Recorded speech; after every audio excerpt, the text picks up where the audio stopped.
Sir, stop right there. Federal agents. I'm sorry, is there a problem? I'm due in surgery. I need to see your papers. Proof of citizenship, now. I'm Dr. Marcus Thompson. I'm the chief of trauma surgery at this hospital. I care for the chief of staff. Jenkins, we got people watching. Houston, Texas. Wednesday morning, March 12th, 2024, 6:47 a.m. Body-worn camera footage from the parking garage of Memorial Regional Medical Center captures what would become one of the most expensive civil rights verdicts against federal immigration enforcement in Texas history, and a $19.2 million lesson in what happens when federal agents decide that a black man in a white coat couldn't possibly be a doctor. The footage is unremarkable at first. Just another early morning at a Level 1 trauma center. The night shift ending, the day shift arriving. Nurses in colorful scrubs walking toward the employee entrance. Doctors clutching coffee cups. The quiet hum of a hospital doing what it does, saving lives, one patient at a time. And then, at exactly 6:47 a.m., a man walks through the parking garage. He moves with the purposeful stride of someone who has somewhere important to be. Because he does, more important than anyone else in that garage could possibly understand. Yet within moments of entering, everything changed. What happens over the next 12 minutes will end careers, launch lawsuits, and force an entire agency to confront the assumptions it makes about who belongs in positions of authority and who doesn't. Dr. Marcus Anthony Thompson was 48 years old.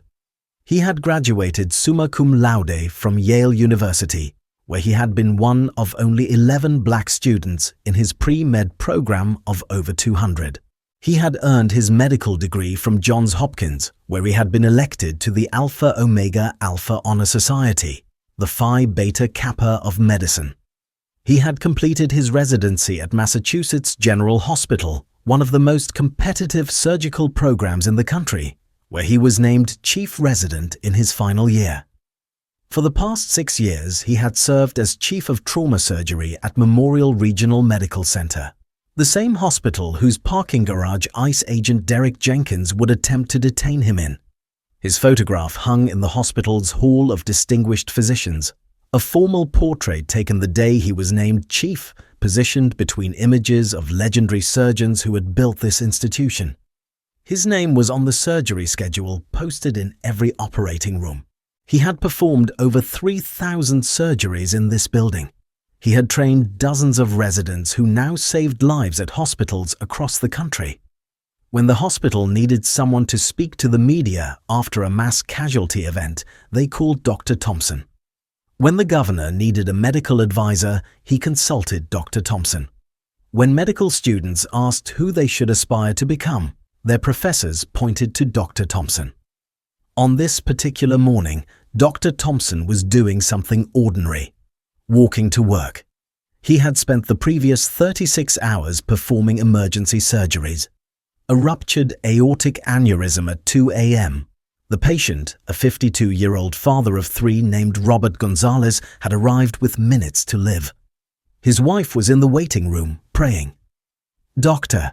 Thompson opened his chest, clamped the rupture, and saved his life. Robert Gonzalez went home to his family 6 days later. At 5 a.m., a teenager named Marcus Williams, 17 years old, shot 3 times in a drive-by, arrived with 2 bullets near his spine. The ER doctors didn't think he would survive the elevator ride to the OR. Dr. Thompson met them in the hallway and operated for 4 hours. Marcus Williams walked out of the hospital 3 weeks later. He's now studying pre-med at the University of Houston, inspired by the man who saved his life.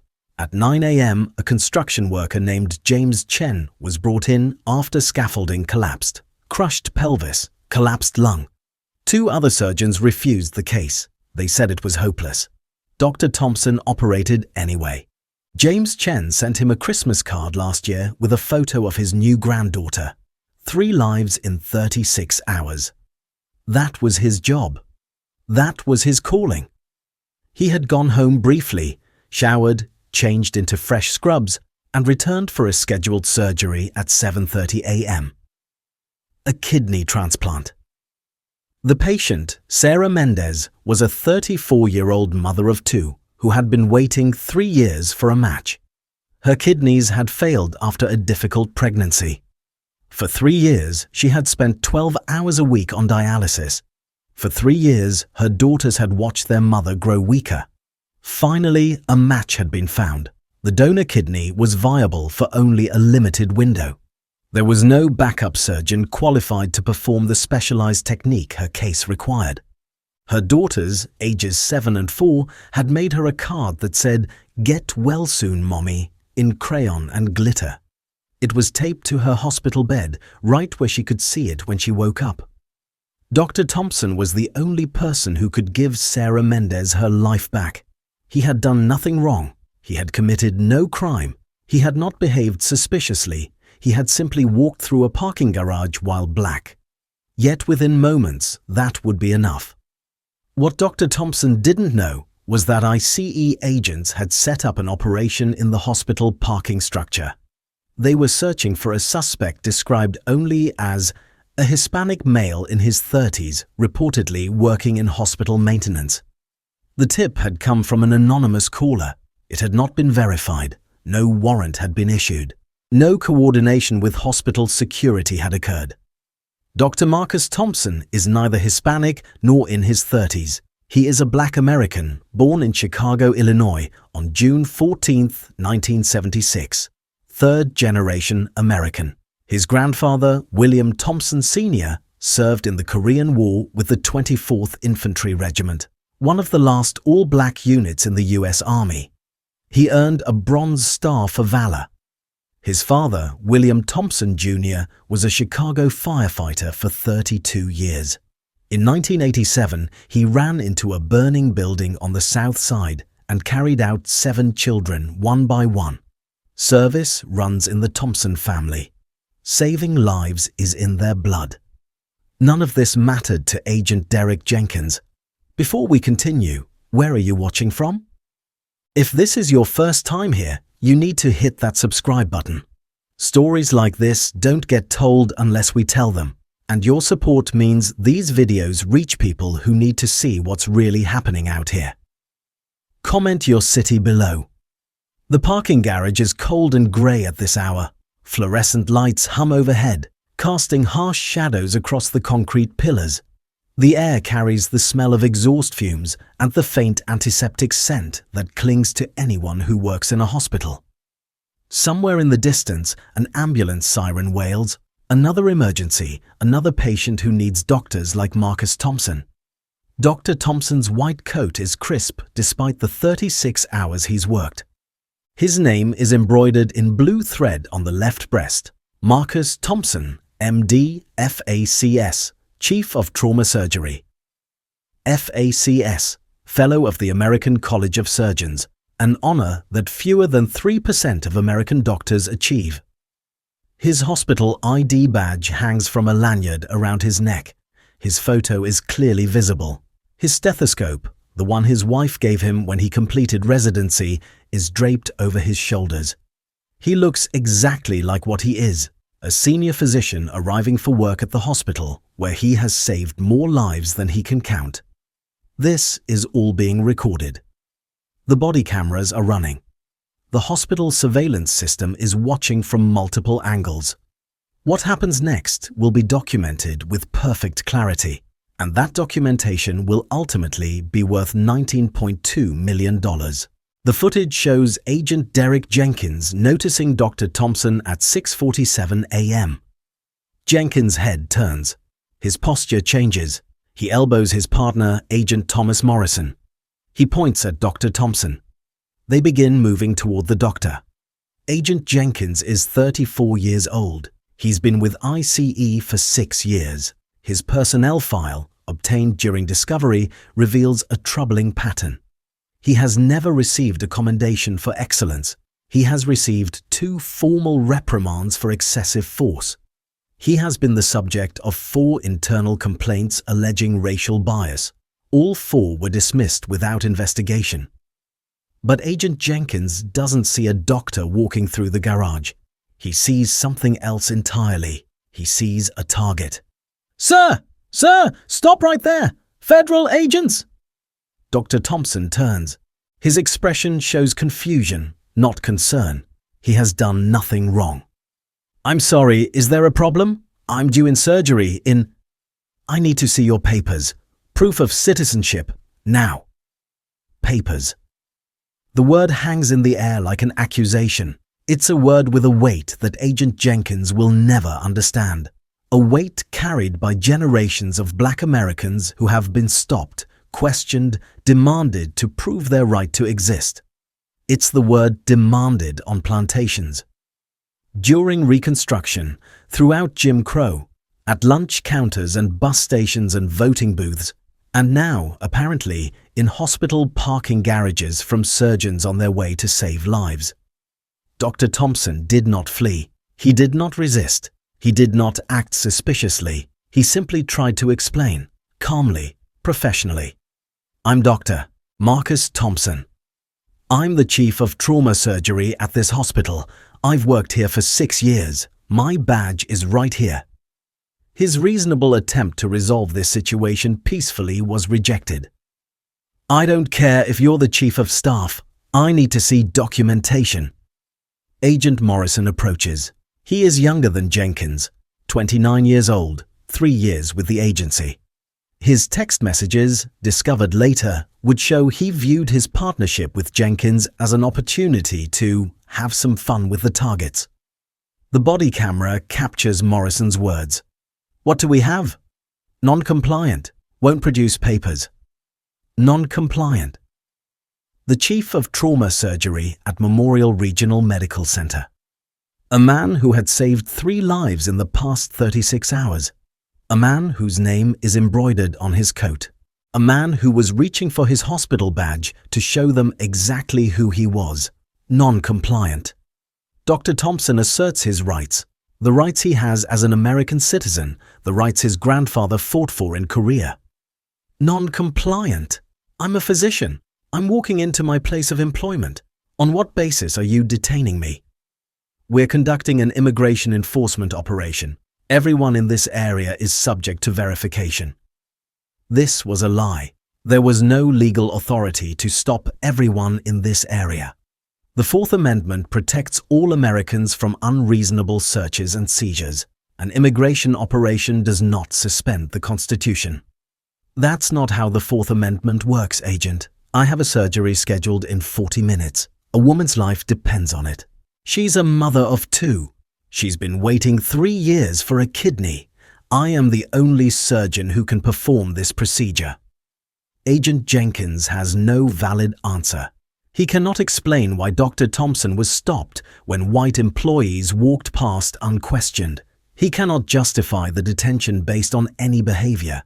He cannot point to anything suspicious about a man in a white coat walking toward a hospital. He cannot answer because there is no answer. There is no answer that doesn't involve the color of Marcus Thompson's skin. So Agent Jenkins does what men like him do when challenged. He escalates. Not my problem. You're not going anywhere until I verify your status. Should federal agents be allowed to demand citizenship papers from Americans based solely on their appearance? Should walking while black be treated as suspicious behavior? Comment below and let me know what you think. What happened next would be captured on 3 separate cameras: Agent Jenkins' body camera, Agent Morrison's body camera, and the hospital's parking garage surveillance system. 3 angles, every moment preserved. When Dr. Thompson reached for his hospital ID badge, the badge that clearly identified him as Chief of Trauma Surgery, the badge hanging in plain sight around his neck, Agent Jenkins grabbed his wrist. Hands where I can see them. I'm reaching for my hospital ID. It's on a lanyard around my neck. You can see it right there. I said, don't move. Agent Morrison drew his weapon. The footage is clear. The gun is clear. Is a Glock 19 pointed directly at the Chief of Trauma Surgery. On the ground, now. A gun pointed at a doctor in the parking garage of his own hospital because he tried to show his identification. Dr. Thompson would later testify that in that moment, with a gun pointed at his chest, his medical training took over. His heart rate elevated, his breathing became shallow, his hands went up slowly in surrender. But his mind went somewhere else. He thought about the names. George Floyd, who died with a knee on his neck. Philando Castile, shot during a traffic stop while reaching for his ID, just as Thompson had been reaching for his badge. Elijah McClain, who was walking home when police put him in a chokehold. Breonna Taylor, shot in her own apartment. He thought about becoming another name, another hashtag. He thought about Sarah Mendez being prepped for surgery, not knowing her surgeon was standing in a parking garage with a gun pointed at him. He thought about his daughters, Maya and Jasmine, ages 16 and 13, and he made a choice. The same choice Black Americans have been making for 400 years when confronted by armed authority. He complied. Instead, Dr. Marcus Thompson, Yale graduate, Johns Hopkins Medical School, chief of trauma surgery, is forced to the ground, face down on the cold concrete. His white coat, the coat that represents everything he's achieved, pressed against the dirty floor. His stethoscope, the gift from his wife, pinned beneath him. His dignity stripped away by two men who saw his skin before they saw anything else. For 11 minutes. This moment is given weight because it deserves weight. 11 minutes is not a brief inconvenience. 11 minutes is an eternity when you're lying on concrete with a gun pointed at you. It is 660 seconds of wondering whether you will survive. It is long enough to miss the beginning of a surgery. Long enough for Sarah Mendez to be prepped and waiting, wondering where her doctor is. Long enough for a donor kidney to begin its slow deterioration. Meanwhile, 40 feet away through the hospital doors, Sarah Mendez was lying on an operating table. The kidney that could save her life was packed in ice. Her IV was in. Her surgical site was marked. Her daughters had kissed her goodbye that morning. "See you when you wake up, Mommy." The OR coordinator had been trying to reach Dr. Thompson for 12 minutes. His phone was ringing, but he couldn't answer because he was lying on concrete, forbidden from touching his phone. At 7:12 a.m., Dr. Thompson's phone rang again. "That's the hospital calling. I need to answer that. There's a patient waiting." "You're not touching that phone. A woman is going to die if I don't perform her surgery. She has 2 daughters. She's been waiting 3 years. I said you're not touching that phone. Her name is Sarah Mendez. She's 34 years old. She's a teacher. Please let me answer." Agent Jenkins's response would become the centerpiece of the lawsuit.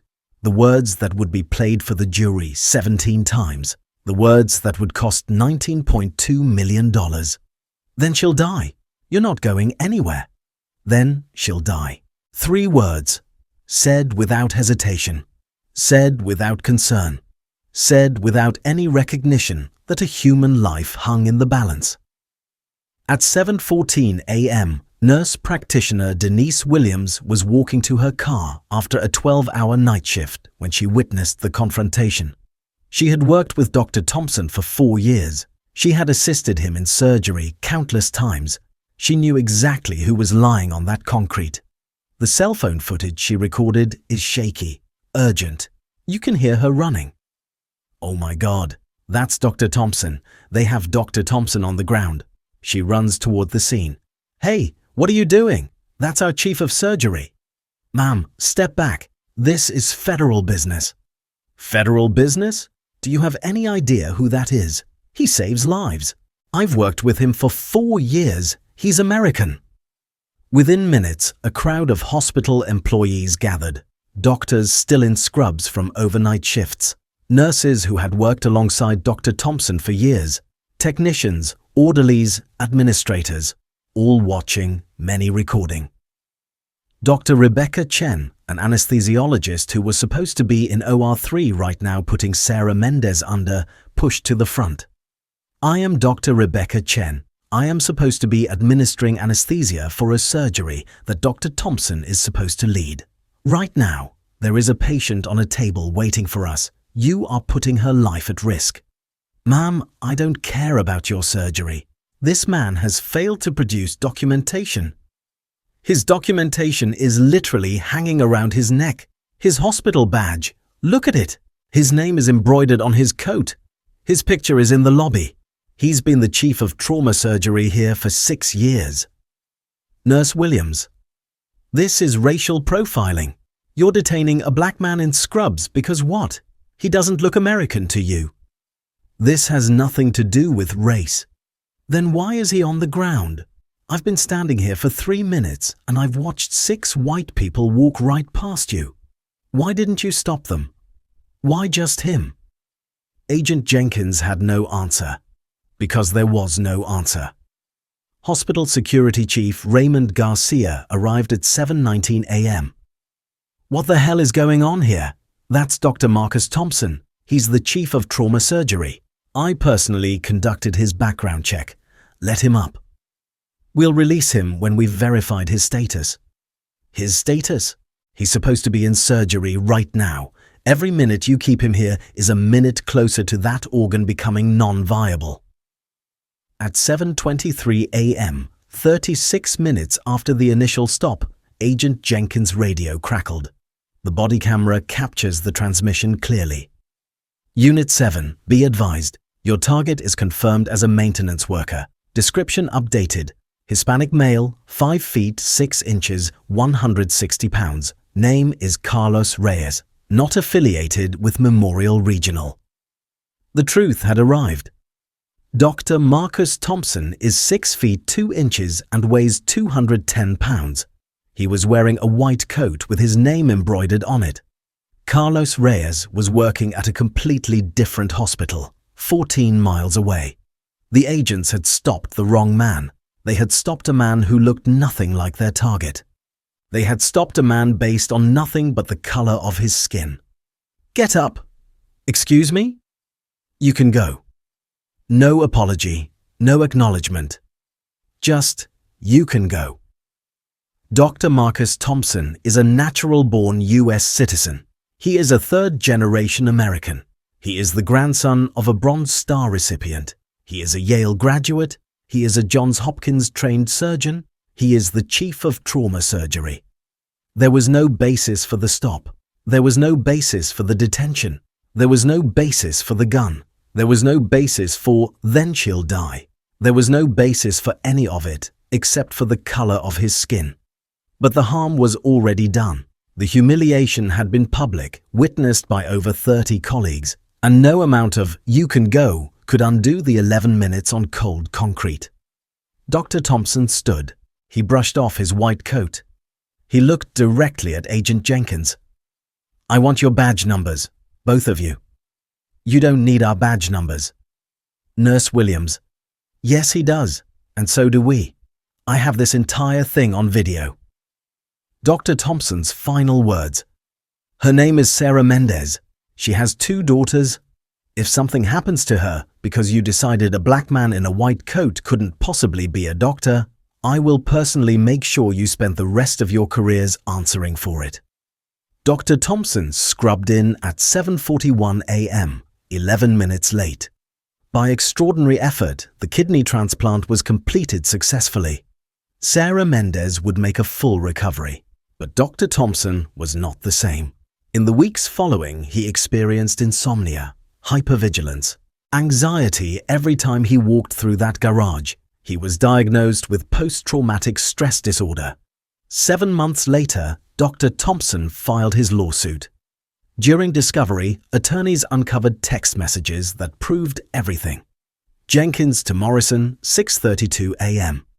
Got another one. Black guy in scrubs. Morrison. Doctor? Jenkins. Probably, but who cares? Let's have some fun. Morrison. LOL, papers please. Let's have some fun.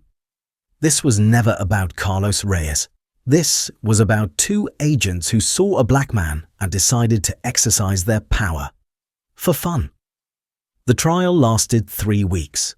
The jury watched the footage. They read the messages. They heard Then She'll Die played 17 times. They deliberated for 4 hours, $19.2 million. the largest civil rights verdict against ICE in Texas history. Agent Derek Jenkins was terminated. He now faces federal criminal charges and up to 10 years in prison.